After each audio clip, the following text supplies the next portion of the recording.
Hi, Derol. How are you?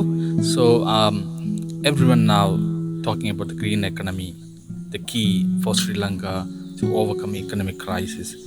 Recently, a top diplomat, Mr. Eric Solim, everyone knows him, visited to Sri Lanka and advised to, implement some green economic thought to recover the economic crisis. So the first question is, what is your opinion on the bureaucratic system of Sri Lanka in relation to attracting international investors for sustainable solution and economic revival through a green economy? That's the first question.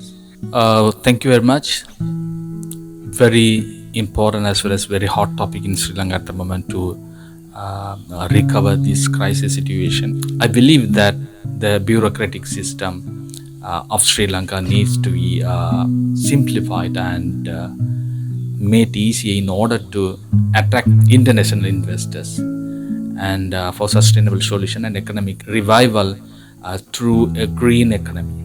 It is important that the process for investors to get approval be fast while still following proper environmental laws. Okay, thank you. The next questions: do you think Sri Lanka has potential for wind and solar power? And if so, how can this potential be harnessed for the country's economic benefit? Absolutely. Sri Lanka has tremendous potential for wind and solar power, and this potential can be harnessed for the country's economic benefit by promoting the development of renewable energy project, and this will not only provide clean energy but also create jobs and income for the people of Sri Lanka. Okay, thank you.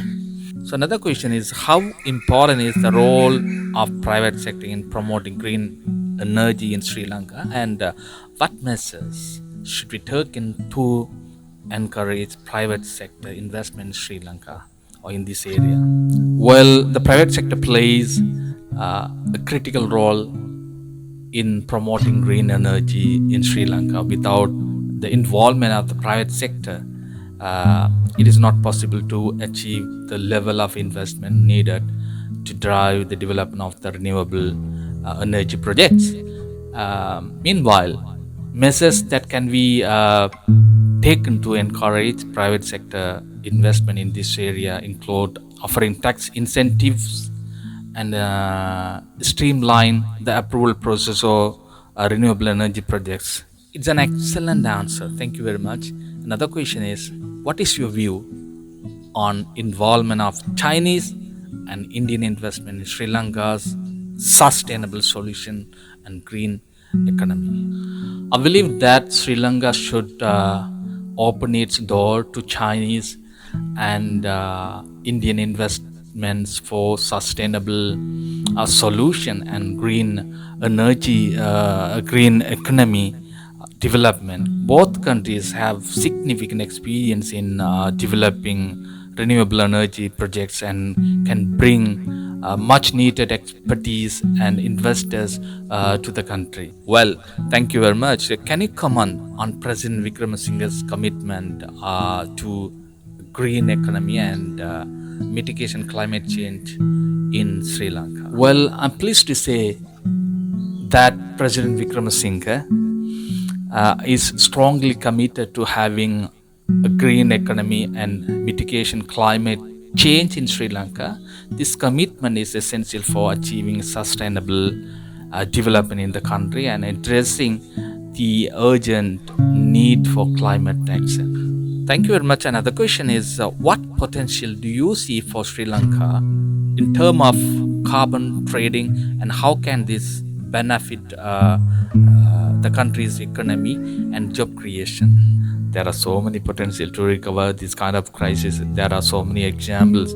Even other countries haven't such kind of potential, but they are still surviving and they are still growing and developing. But Sri Lanka has great potential for carbon trading, which can be a lucrative way to create more jobs and income for the people, and while reducing greenhouse gas emissions and earning carbon credits, Sri Lanka can attract investors from companies looking to offset their emissions. This can lead to development of new industries and job opportunities in the country. Another question: how is it important to prepare Sri Lanka's agriculture for changing temperature and water patterns, and what measures can be taken to address these challenges? At the moment, everywhere we realize the change. So it is absolutely essential to prepare Sri Lanka's agriculture for a changing temperature and water patterns. Measures that can be taken to address these challenges, including promoting sustainable agriculture practices, investing in irrigation infrastructure, and providing training and support for farmers to adapt to new conditions. This will help to ensure the long-term sustainability of Sri Lanka's agriculture sector. Actually, this is new thought, and it can be worked out to eradicate and mitigate that climate change, as well as we can even support for the economic crisis situation to recover. So, thank you very much. We'll see you another interview soon.